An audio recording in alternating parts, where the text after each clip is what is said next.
been a while since I've done a tour around the shop, so I thought I'd just take a couple minutes and do that. So let's start with cleaning up a little bit. Got some stuff going on over here on the bench, doing a project on fitting a new SLA battery into a PRC-74 battery box. So I just want to pack that up and get it out of the way for right now. So we'll stuff the battery back in the box. Just set that aside. You could see the 74 battery box, and that's the metal box. There's some plastic ones floating around that for some weird reason don't actually fit on the 74s, so you want to avoid them. And we'll put the hand tools away.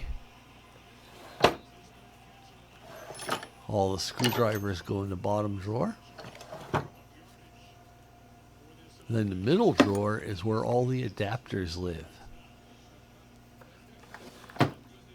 Just above that is the hex key drawer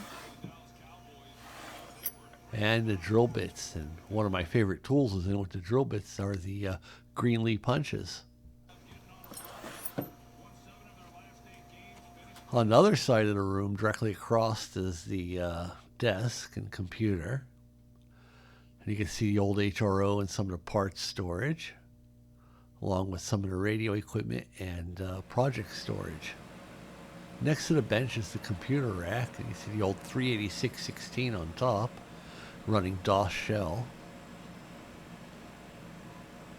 The advantage of the old 386 machine, it has all hard serial ports.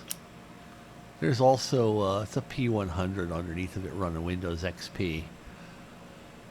That's for just slightly newer Windows software. I really like the 38616 the best. It's really good for running old communications programs and setup software or old applications.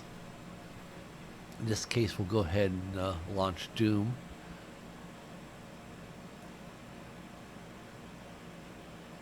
And I don't know, depending on results, that might be one of the next projects is to do a like an old 486 100 meg machine running DOS shell and Doom just for fun.